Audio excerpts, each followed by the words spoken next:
welcome to Tropical Garden UK. I thought I'd just do a bit of a video on tree ferns. So I guess firstly the weather's been really nice over the last few days. It's been over 20 degrees in spring, so the tree ferns are starting to wake up. Got a couple of nice sized ones here that have just been in for a year, slightly longer than that, and they're pushing out the new fronds. So for those of you who've had tree ferns, otherwise known as Dicksonia Antarctica, they're from Australia, in Tasmania, and I guess firstly they'd like wet, humid, shady conditions. So in the UK we do get a lot of that, but these are actually planted out in quite open areas, and that's part of the reason why you can see that some of these old fronds have died off and went a bit brown and crispy, and as a result of that I've just decided to wrap them around the trunk, and just see how that goes over this next period of time.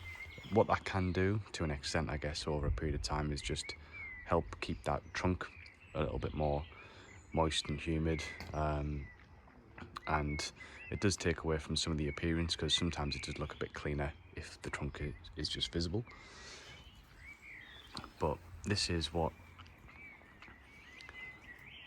they'll start to look like in spring. So you can see the closures come out of the crown at the top, reaching for the sky, so they'll kind of grow up a little bit taller, and then they'll kind of fall out from there.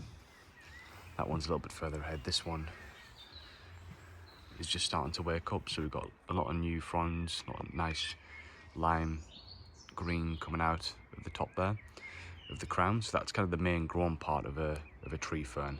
They do actually have a fibrous kind of root system at the bottom, which gets into this big mat that spreads out around them, but that does take a little bit of time. So that's kind of why I put some wooden stakes in here just to protect them. These are nice sized tree ferns, so they're about 5.5 to 6 feet just to the top of the trunk. And the trunk actually is just all of the old fronds over a very long period of time that just died back, and that is what kind of gives it its shape.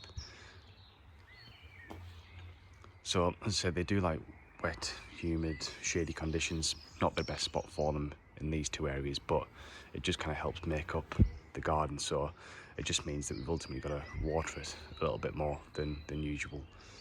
I might have to think about setting up a bit of a drip system for these potentially. Just might save trying to water them every day. And what I normally do is drench the crown at the top, whether that's with a 10-litre bucket of water, or just put the hose pipe in there for a period of time and literally soak it right through the top. The big thing that you see people do a lot of the time is actually cut the old fronds back when they're still vertical, and I'll show you that in a second. But potentially what that can do is make the crown close up. So what I'm trying to do here is just wait until these new fronds actually emerge and help push out the old growth and open up the crown of the tree fern, just to make sure that space keeps getting bigger. Because if you end up cutting them off too early, the crown ends up closing up over a period of time, and that isn't really great for the tree itself.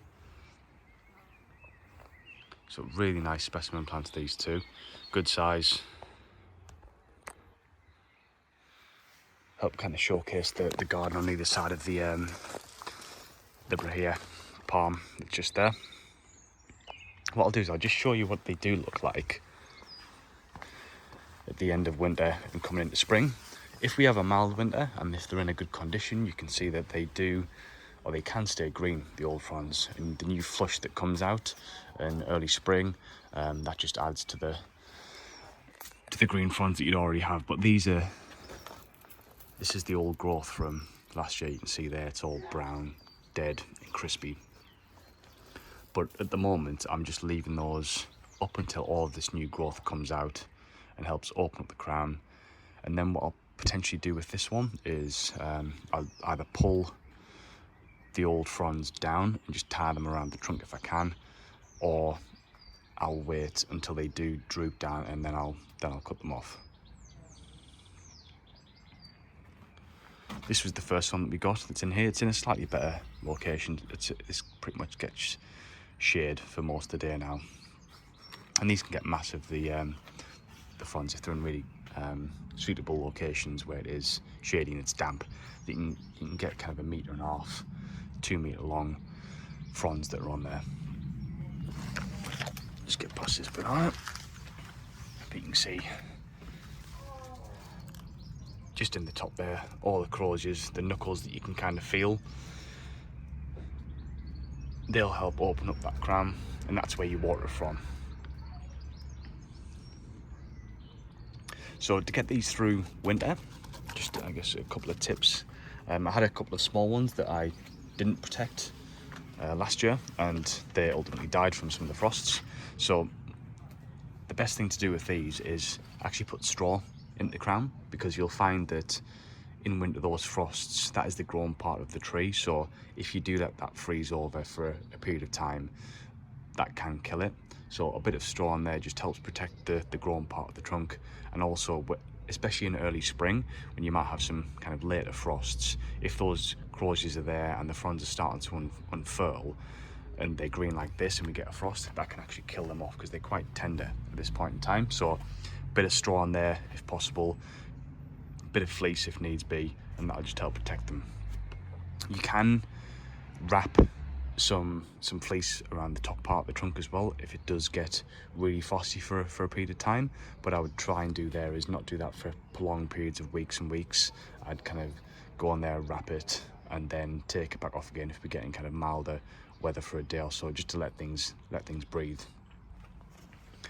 Just to help with that growth as well, what I'd recommend is just going with some liquid seaweed and just feeding that from the crown as well once every week or two, just to help provide with some of that nutrients.